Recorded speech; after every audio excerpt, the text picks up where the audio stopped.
Hello everybody, this is Maya Zahira with Psychic Protection Sanctuary, and this is our Facebook Live, our weekly Facebook Live on the Psychic Protection Sanctuary Facebook group. And as always, this is a Q&A session, and so any Monday you can hop on here and ask your questions about psychic protection. Generally speaking, I don't do individual readings for people on the Q&A, but I do answer all sorts of questions about psychic protection, about clearing, about entity issues, about all sorts of things. And not great timing, but it's all good. Actually, the Amazon truck delivery person just pulled up, and they're gonna be over here handing me a package in just a second. While we're waiting for that to happen, go ahead and say hi and where you're joining from. So far we've got Becky and Sherry. Hi, ladies. I did have one person who submitted a question, and I'm also going to talk some more about protective amulets. But if you have any other questions today, go ahead and type those now. Hey, just go ahead and... Is that box? What is that? I'm not sure. Because I didn't order a Jack Ryan. No, it's just a. Okay. It's Thank like you. it's like a. Okay. Thanks. You're welcome. Have a good day. All right. Well, we're just going to keep right on going. Okay. We're going to wait for that truck to back away. You know what? I hope that the butterflies start to swarm. The past few days, we've had so many butterflies over here. Hey, Melissa Jones and Melissa Callahan Allen, both joining us. So, yeah, good to see you guys. So how we usually do it is type in the city and state or country that you're joining us from. And we just had a little interruption. That doesn't usually happen, but you never know. I'm out here on the front porch, and you know, never know what's going to happen. So keeping it real. All right. So Melissa Callahan Allen actually submitted a question ahead of time, so I'm going to go ahead and answer that, and then if you all have any other questions, let me know. And I also have some info that I'm going to share with you. So anybody who's new, hey Nikki, good to see you from Butler, Missouri. I think everybody who's on here, we already know each other, but anybody who's watching the replay, you can find out more information about what I do at my website, www.psychicprotectionsanctuary.com. And there's also this Facebook group where we're having this Facebook Live, and it's a free support group. So if you, would like to have a group where you can ask questions on an ongoing basis about energetic sensitivity, unwanted paranormal activity, and how to keep your energy empowered and strong, then that Facebook group is where you want to be. Melissa is joining from Overland Park, Kansas. Hey Phyllis, good to see you. Got a frog in my throat tonight. Okay, so let's go ahead and answer Melissa's question. Her question is, why do basements and attics seem to be a go-to for energy and spirits? So that's a really great question, actually. And so it is true. You've probably noticed, or maybe you've noticed on movies, or maybe in your real life, in your own home, that attics, cellars, basements tend to be a hotbed for paranormal activity. Now, paranormal activity can happen anywhere. It can happen in the main part of your house, like, the first floor, second floor. It can happen outdoors. And not just at cemeteries, anywhere. I mean, it can happen in an office, like anywhere indoors. But Melissa has made a correct observation that there does tend to be more activity in the attics, basements, crawl spaces, and so on. So there's two reasons for this. The first reason applies to both attics and basements. And it's that spaces where there's not as much activity, as much human activity. So it's not very common that people go up into their attic, right? So that's a space that doesn't get a lot of human interaction. Same thing with the basement. Excuse me.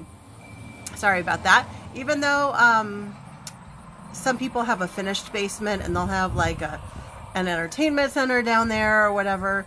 But generally speaking, the main part of the house where people live has less paranormal activity than the areas where there's less traffic and less walkthrough.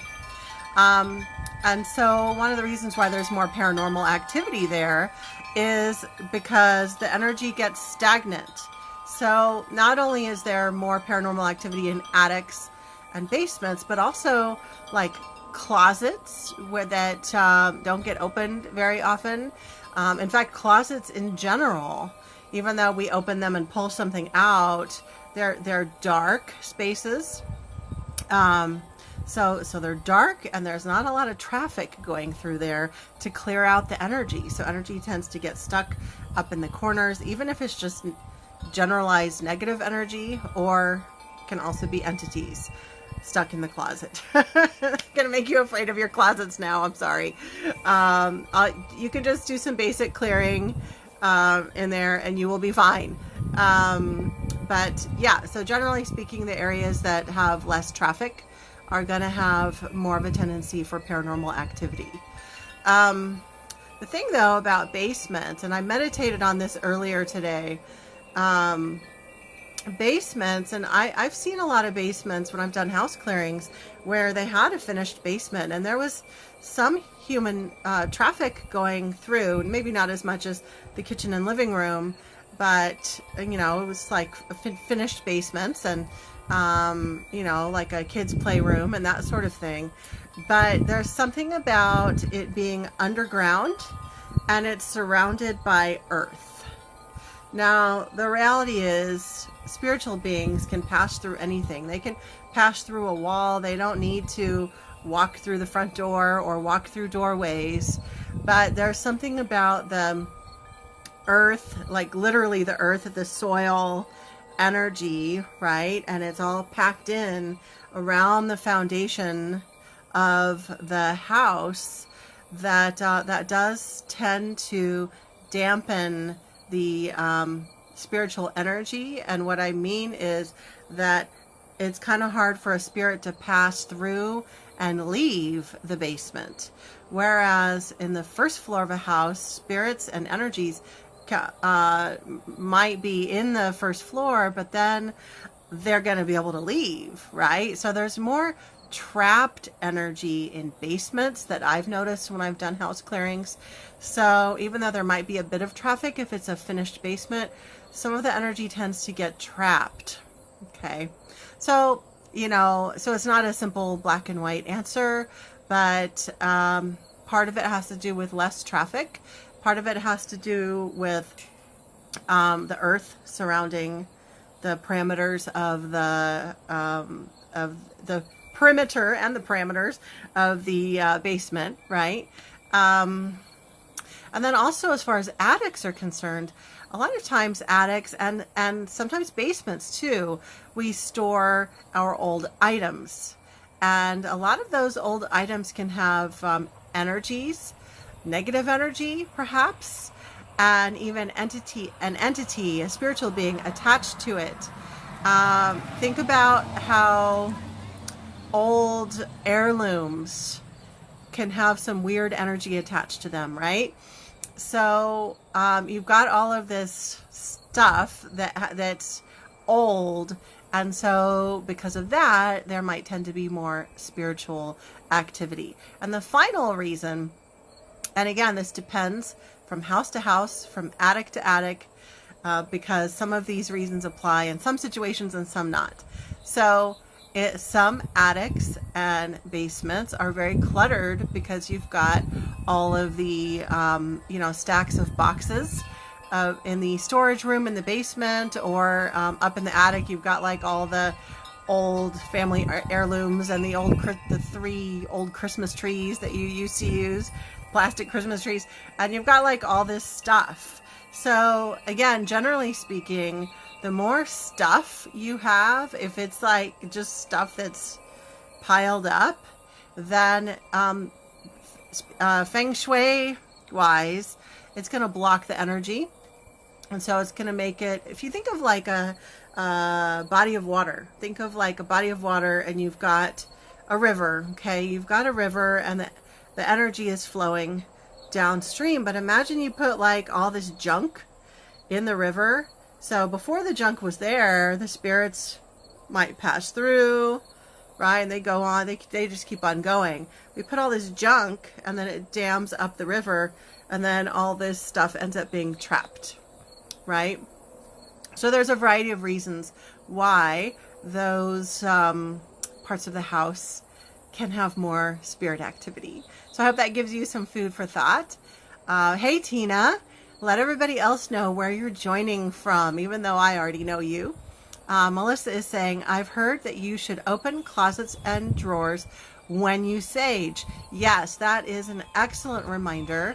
So when I do clearings on my own house, when I do my regular cleansing at home, I not only open the closet doors, but I go in. Like, I will open the closet door, I will go into the closet, or I'll try to go in the best that I can, even if it's not a walk-in closet. I'll take my bowl of sage and I'll be trying to waft it up into the corners and into the other corners. And so the closets definitely need to be done. Stairwells need to be done. Hallways need to be done. All of that, all of the above, and even your drawers. So wherever you have spaces, you need to clear the energy. Great reminder. Thank you, Melissa. All right, so I don't see any other questions. So let's go into part 2 of protective amulets.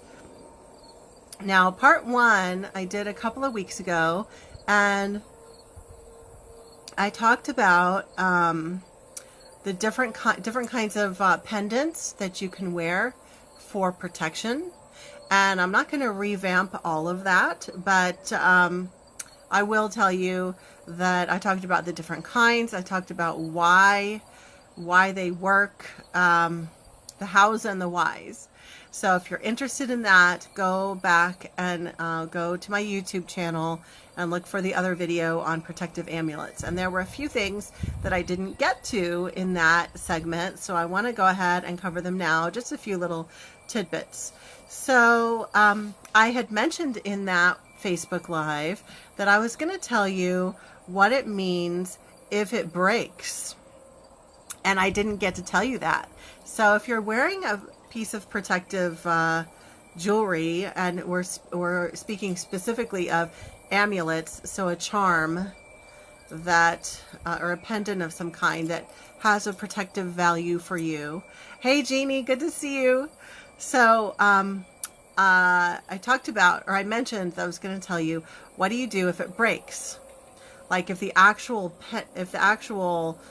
protective charm actually breaks, or if the necklace breaks. What is that? What does it mean? Anybody want to guess what it means? So while you're guessing, feel free to type and share your answer, because I'm sure there's more than one right answer. If the whole thing breaks, where it's just like, it's a goner, like it snaps in half or whatever, most likely what that means, what it means is that object is ready to be retired. It was the right fit for you. It was a relationship that you had with the energy of that object. You needed it for a period of time, and now that time is done. And so even if it's irreplaceable, you don't, and I'm sure we're sad when something breaks, but you don't have to be scared or worry or think, oh my God, now I don't have this and it's irreplaceable. Now what do I do? Take it as a sign that it's time to find your next thing, your next protective piece of jewelry. Tina says, I put mine in my plants to keep them well. Yes, we're going to talk about clearing them second. We're going to do that next. Melissa says, I had both of my protective necklaces break recently. And Tina says, if it's a stone, yeah. So if it completely breaks, where it's irreplaceable, it's not like just the necklace broke or anything, it's totally broken, then obviously you can't use it anymore. So it's time to find your next thing. It's plain and simple. Now, if like the clasp breaks, if the necklace clasp breaks, or in some other way it's not completely destroyed or broken in half, but it can be, like, if it's salvageable, like again, you just have to replace the necklace, or there's, like, you know, the clasp on the end of the pendant, like the wire just needs to, or the whatever it is, the loop that connects to the necklace, maybe just that needs to be repaired. Then sometimes it's just simply a sign, not that it's time to retire that protective object, but instead that it's telling you that it needs to be cleared. That actually happened to me a few weeks ago. It was the day that I did the video. My necklace clasp, the old one that I was wearing, broke, and so actually it was a leather cord, and it wasn't the clasp that broke, but like the leather cord just like snapped. And intuitively, and again, you have to go on a case-by-case basis, just checking in intuitively, because every situation is going to be different. My gut told me right away that it's just that this needs to be cleared. It's telling me that it needs to be cleared because it had worked overtime over, I had been at a psychic fair over the weekend. Actually 3 different days I had been in that space with the psychic fair, and then the next day was when it broke. So I said, okay, no big deal. We're just going to give the opportunity. I actually, what did I do? Oh, I put it in my house plant. So, Tina, I think you said you put yours in your house plant. I took it and I set it in my house plant. And I also live out in the country, so I could have put it outside in the flowers as well. And I just let it sit there for the whole day until I felt like it was cleared. Because essentially the reason why we put it in our house plant is that earth energy is a very effective way, like not just earth energy, but earth, actual earth, soil, ground, is a great clearer of energy, right? So have you ever had a protective necklace of any kind, or protective jewelry? Have you ever had it break, or do something mysterious that you were like, oh, what does this mean? So you can go ahead and type about that. Go ahead and share. I see some questions, so let's see here. Susan Babcock is saying, how do you clear your crystals? Okay, so I'm going to give a couple of basic tips on clearing your crystals, actually on clearing your pendants, clearing your protective amulet, and these are also things that would work with crystals as well. So if you have a protective amulet that's a crystal, or it's something else, either way it'll work. We'll go over that next. Okay, so since this is a basic introductory video, I'm not going to go into every single clearing technique that there ever is. My goal with these free videos is to at least help you get started, give you a starting point. So some of you who've worked with me for a while already know some clearing techniques.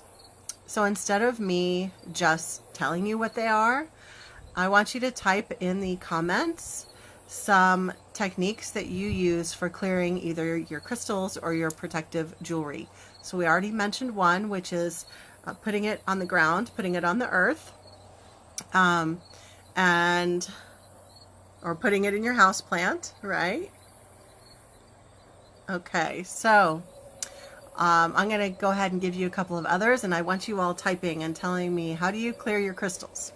Okay, one way is to take the crystal, the object, whatever it is that you're clearing, light your sage, and then waft the sage smoke over the stone or the protective amulet. Tina is saying sea salt. Yes, that's great. I was just going to give that one next. So I love sea salt. So you can take a bowl of salt and you just put your protective amulet in the salt, and you can even bury it. Be aware that some jewelry and some gemstones can actually be, especially if you're doing any rubbing or it's moving around in the salt, it can actually create scratches. So just keep that in mind. But just setting it on top of the salt should probably be fine. Let's see here. We've got a lot of comments, so I want to make sure I don't miss anything. And I saw there were some more questions too. Melissa says, depending on the stone, you can use water. Yes. So some stones are water soluble, but a lot of stones you can actually run them under cool water, or you can put them in a bowl of water. You can also, and Tina was saying, you can set them out in the sun or in the moon. Now, if you're working with gemstones, be careful using the sun, because like clear crystal quartz acts like a magnifying glass, and you can actually start a fire accidentally out in your yard with the sun beaming down through your crystal. You can also cause some of your crystals to fade, like amethyst, citrine. There's others that will actually fade in the sun, and you probably don't want that. But moonlight, you can never go wrong with moonlight. You can put it out, put your crystals outside in any phase of the moon. It's great. Using holy water, that's great, and bless them. Tina is saying Reiki. Melissa is saying sage. And then charge under the full moon. Yes, awesome. Marietta is saying, you've had rosaries that have broken. Yes, me too. Me too. So then you got to go get another one because it's been worked to the max. So you have to get another one. Phyllis, I sit my crystal in the sunlight. Yes, very good. Susan is saying, lots of ideas. Awesome. Thanks so much, Maya and everyone. You're welcome. Tina is saying some oils, frankincense. Yeah, so with some, yeah, you have to be careful rubbing essential oils on some crystals and jewelry, because the essential oils can cause damage.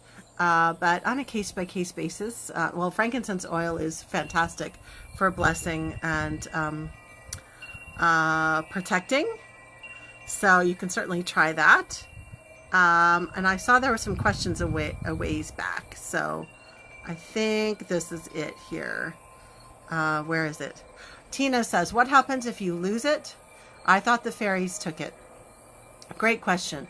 So if you lose it, a lot of times that's the same as it's broken and beyond repair. Like it has decided to leave your life. It's, you know, think of it as having a consciousness. It's like here to protect you. This protective amulet, whatever it is that you're using. And it's saying, our work together is done, and blessings, and it moves on. So it means that you don't need it anymore, right? Now there can be situations, you mentioned the fairies. They're actually, this is kind of a whole other topic, but there are situations where mischievous earth elementals like fairies, or spirits as well, like regular ghosts that are troublesome, they can actually take objects and move them. They can like take stuff, make it disappear, and then make it show up the next day. And so sometimes that can happen, but it can happen not just with your protective jewelry, but with any objects like your car keys, etc. So like I said, that's kind of a whole other rabbit hole that we won't get into today. But if I would say, Tina, if it disappeared, then you will need to go and get another one unless it shows up right away the very next day, right? So you'll need to get another, either the same thing or different. Follow your inner guidance, everybody. If your protective amulet has decided that it's time to retire, or it is maxed out because it's been engaging in spiritual warfare and it breaks, let's say it completely breaks, then you can listen to your guidance and say, okay, I'm gonna go ahead and order or buy the same exact thing again because I feel very drawn to that. Or maybe you follow your gut instincts and you it's time to use something different. Okay, so you'll just have to follow your gut on that. Tina says, I did find it after 7 months. Well, there you go. So did you start wearing it again? I'm super curious. Okay, so we've actually covered everything today. This is awesome. So we answered Melissa's question about basements and attics, and then we also went into part 2 of protective amulets, how to clear them, and what it means if one breaks or disappears. So let's see. No, you didn't wear it again. Yeah, that's fine. I know you're really good at listening to your inner guidance. Hey, Charles, good to see you. I bless those bad boys with my angels. Yeah, so you can just use straight on prayer to bless your objects. Definitely. All right, you guys. Well, I think we are done today. What time is it? Okay, yeah, our Facebook Lives usually last. I'm always saying that they're going to be 30 minutes and they always last 40 to 45 and sometimes even an hour. So this is great. Actually, my intention for a long time has been to get in and out. Like, let's get right to it. Let's answer our questions and keep it shorter because not everybody has a whole hour every Monday night. So this is perfect. I want to encourage everybody as I wrap up, because I am going to wrap up now. I want to encourage everybody that throughout the week, if you think of any questions, go ahead and send them to me. You can send me a Facebook message or you can post in the group. And then right now I have an automated post that happens every Monday morning that reminds you that there's a Facebook Live happening and invites you to post your questions. So that'll be a little reminder for you, and you can post your questions there. And then we'll hop on every Monday evening. Marietta says, what do you think for me? What kind of stone to protect me? Okay. I'm just going to go with what I got right off the bat, and I'm not going to overthink it, because I started to overthink it where I was like, no, that's such a common stone. I'm not going to. No, this came to me right away, so I'm going to trust it. And right now, what's best for you is citrine, and that's a yellow stone. And actually, I'm seeing there's another stone that's wanting to come, another crystal that's wanting to come in later, not right now. So just make a mental note that citrine, you need to get yourself some of that right now, or if you have some, start utilizing it. But that in 3 to 6 months, that's going to be done. And there's a green stone, green aventurine, AVENTURINE, aventurine. Green aventurine is going to want to start working with you in 3 to 6 months. So you'll notice something. There'll be like a life change, or you'll lose your citrine or something, and then that's time for the next one. But it's not time for that one now. So don't go overboard and try to use both, because that's going to confuse the energy. That's just what I'm getting. So you can go shopping for both or just make a note about the next one coming. Tina is getting lapis. Yeah, good. And Marietta, just follow your inner guidance, right? So if you are looking online, or you're at a metaphysical store and you're shopping, you're looking at the crystals, or you're looking at the necklaces. If you're looking for a protective necklace, If you're looking online or you're looking at a metaphysical store, just go with what you feel drawn to. Or if there's something connected with your current or past religious or spiritual practices, then go with that. Okay? So, yes. And Melissa is saying, is hematite protective? So hematite is a type of gemstone. And it's kind of like silver. It's not really black. It's more like silvery. And it can be protective. It's actually known for being very grounding. And so a lot of people will hold on to hematite to help them ground. For the most part, the stones that are dark, like especially black stones, often are used to protect. But they're, pretty much any of the gemstones, in my opinion, most of them can have protective properties because they are high vibration and bringing in beautiful energies into your field. But the black stones, and you can even just do a Google search and there's a whole bunch of different ones.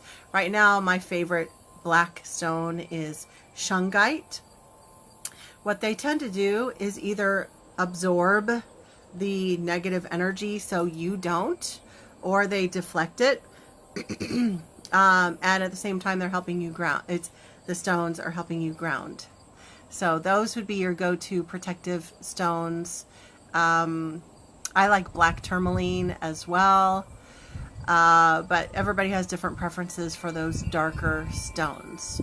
That doesn't mean that hematite isn't protective, and I've consulted with so many different clients over the years, and sometimes I will get a stone that's not even black at all, it's not even dark, that I'm getting loud and clear is the go-to protective stone for them. So follow your inner guidance.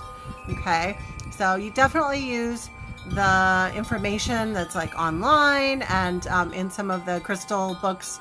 There's a book series called the Crystal Bible, and it's like a reference book, which is why it's called the Crystal Bible. It's like your go-to source for crystals, and it gives you the meanings and uses of all the different crystals, and you can reference those, use those kinds of reference tools, but then connect to your own inner guidance and see what you're feeling as well. Okay.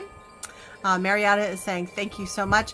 You're welcome, everybody. This was a great Facebook Live, and I'm going to move on. I've got our first Psychic Protection mentorship class this evening in a little less than an hour. So that's an online program, and I'm going to go get ready for that. And then... Anyway, I don't know. I'm just rambling on. Thank you so much, you guys. Thanks for joining. And I look forward to seeing you next time. If you want to find out more about what I do and the services that I offer, you can go to my website, psychicprotectionsanctuary.com. And you guys, anybody who hasn't read my book, if you want a really good introduction to like the whole world of psychic protection and what's going on spiritually behind the scenes, beyond what you might even realize, then I encourage you to get my book, Darkness Disguised as Light, by me, Maya Zahira, and it's for sale on Amazon. Thanks, you guys. And Tina, send me a private message. Okay? Sound good? All right, you guys. Have a great evening. Until next time, blessings.